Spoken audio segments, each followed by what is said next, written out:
Berapa maksimum yang you sanggup bayar untuk beli satu komik yang you betul-betul suka? Kalau memang betul-betul suka, RM120. Kenapa 120. bukan 20 setengah, 25? 120 tu untuk saya macam dah maksimum lah tu. Kalau 150 dah terlalu mahal untuk saya. Apa komik yang paling mahal you beli? Komik Naruto, hampir semua chapter dia. Jadi satu buku tu RM30. Darabkan dengan, tak tahulah dah berapa, 60. Yang tu yang paling banyak. Saya rasa saya sanggup beli buku tu dalam range RM10 ke RM15 lah.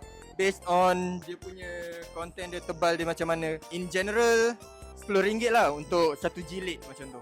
It depends on the series. It's like if it's a new series, I just start off. Maybe like under RM20, I don't mind. But if it's a series that I really like, I would support the artist and everything.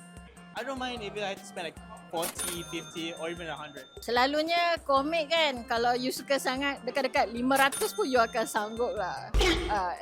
No, you're not. Tapi selalunya dalam 500 tu kira okay lah. Especially limited edition komik lah. Apa buku komik yang Farah beli paling mahal? Saya rasa komik dari Jepun. Komik yang buat Kak Cactus Sakura rasanya dalam RM100 ke atas.